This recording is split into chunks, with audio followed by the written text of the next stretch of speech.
আসসালামু আলাইকুম ওরহমতুল্লাহি ওবারাকাতুহু। বিসমিল্লাহ, আলহামদুলিল্লাহ, ওসসালাতু ওয়াসসালামু আলা রাসূলিল্লাহ।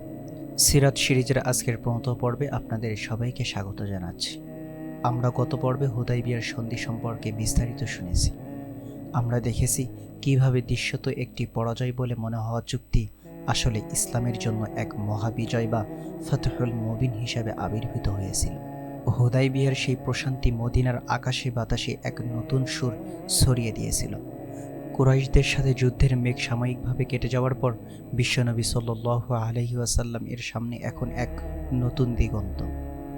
আজ আমরা প্রবেশ করতে যাচ্ছি ইসলামের ইতিহাসের এক অত্যন্ত রোমাঞ্চকর এবং গৌরবময় অধ্যায়ে, যে সময়টিতে বিশ্বনবী সাল্লাল্লাহু আলাইহি ওয়াসাল্লাম তার দাওয়াতকে কেবল আরব ভূখণ্ডের ভিতরে সীমাবদ্ধ না রেখে ছড়িয়ে দিয়েছিলেন তৎকালীন বিশ্বের পরাক্রমশালী সম্রাটদের দরবারে।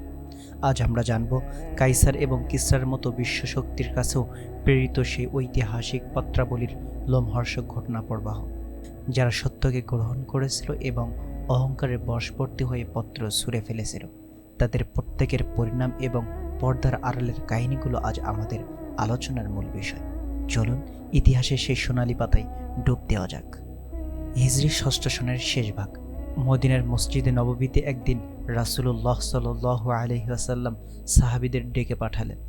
তিনি চাইলেন বিশ্ব মানবতার মুক্তির বার্তা তৎকালীন বড় বড় সম্রাটদের কাছে পৌঁছে দিতে। কিন্তু তখন একটি কূটনৈতিক প্রথা প্রচলিত ছিল। সাহাবা ইকরাম রাদিয়াল্লাহু তাআলা আনহুম আরজ করলেন, হে আল্লাহর রাসূল, এই বিজাতীয় সম্রাটরা কোনো সিলমোহরবিহীন পত্র গ্রহণ করে না। তখন রাসূলুল্লাহ সাল্লাল্লাহু আলাইহি ওয়াসাল্লাম এক ঐতিহাসিক সিদ্ধান্ত নিলেন। তিনি একটি রূপার আংটি তৈরি করালেন। এই আংটিটি কেবল একটি অলংকার ছিল না, এটি ছিল মদিনার রাষ্ট্রের প্রথম রাষ্ট্রীয় সিলমোহর। আংটিটি কারুকার্য ছিল অত্যন্ত তাৎপর্যপূর্ণ। এতে তিনটি পংক্তিতে খোদাই করা ছিল মুহাম্মদ, রাসূল এবং আল্লাহ। নিচ থেকে উপরে এটি সাজানো ছিল যেন সবার উপরে আল্লাহর নাম থাকে। এই আংটিটি দিয়ে প্রতিটি দাওয়াতনামায় সিলমোহর করা হলো। কল্পনা করুন সেই মুহূর্তটি। মরুভূমির সাধারণ একজন মানুষ, যার পরনে সাধারণ পোশাক, হাতে কেবল একটি চামড়ার কাগজ। তিনি যাত্রা করলেন তৎকালীন সুপার পাওয়ারদের রাজপ্রাসাদের দিকে। কোনো বিশাল সেনাবাহিনী নয়, কেবল আল্লাহর ওপর অগাধ বিশ্বাস নিয়ে এক একজন দূত এক এক দিকে রওনা হলেন। এই দূতেরা ছিলেন আমাদের ইতিহাসের বীর, যারা বিশ্ব রাজনীতির মেরুকরণ বদলে দিতে একাকী পথে নেমেছিলেন।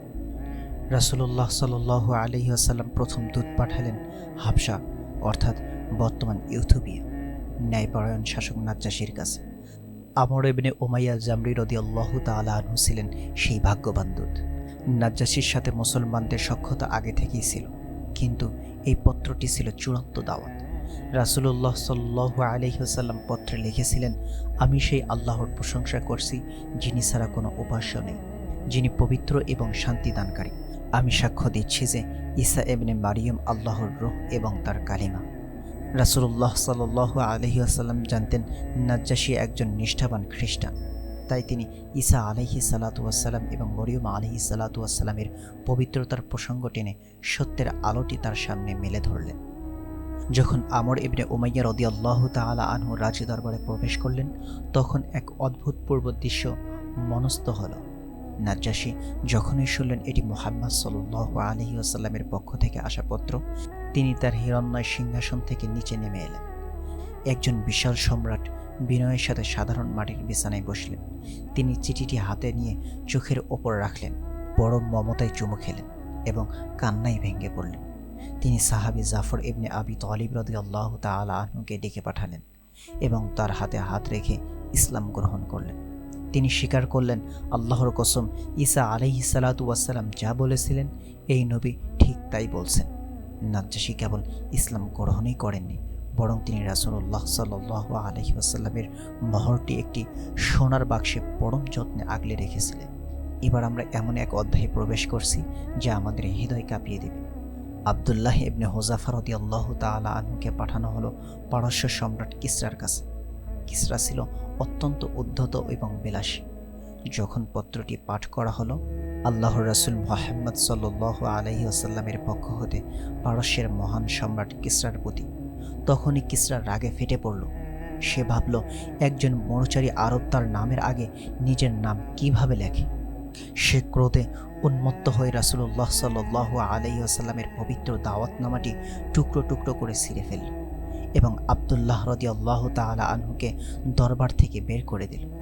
এই সংবাদটি যখন রাসূলুল্লাহ সাল্লাল্লাহু আলাইহি ওয়াসাল্লামের কাছে পৌঁছালো, তিনি অত্যন্ত ব্যথিত হলেন এবং একটি শক্তিশালী দোয়া করলেন।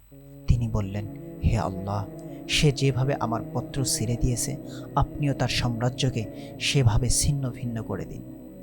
ইতিহাস সাক্ষী, আল্লাহর রাসূলের সেই বাক্যটি যেন আগুনের গোলার মতো পারস্যকে গ্রাস করেছিল।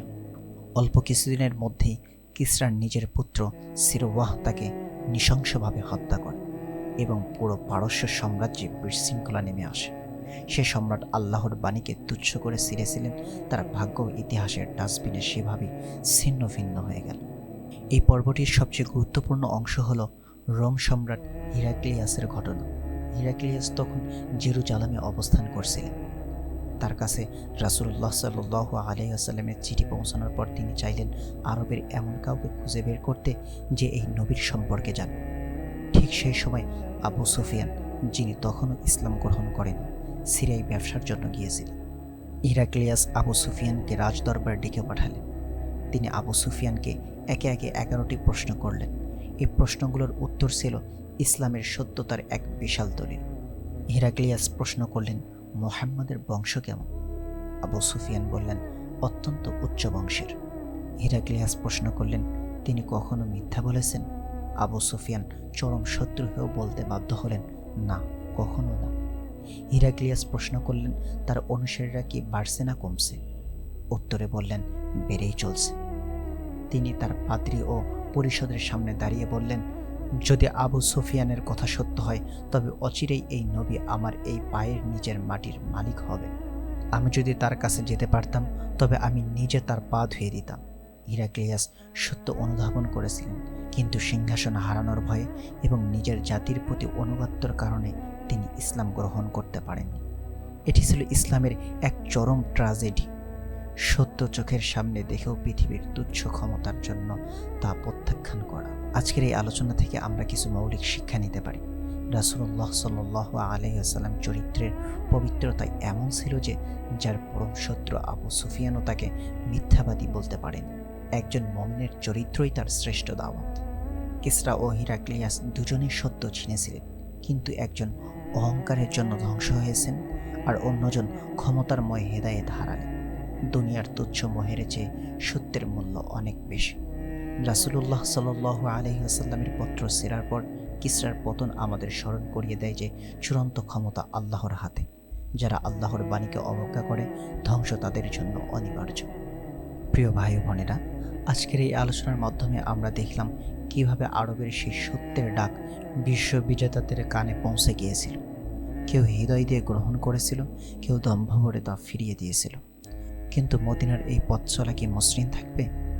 রোম ও পারস্যের মতো শক্তিশালীর সাথে মুসলমানদের সংঘাত কি এড়ানো যাবে?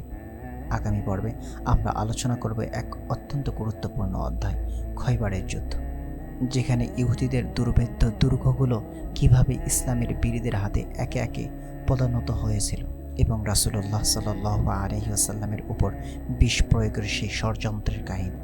সেই রহস্যময় ও বীরত্বগাথা পর্বটি শুনতে আমাদের সাথেই থাকুন। আজ এ পর্যন্তই। ভালো থাকবেন, সুস্থ থাকবেন। আসসালামু আলাইকুম ওয়া রাহমাতুল্লাহ।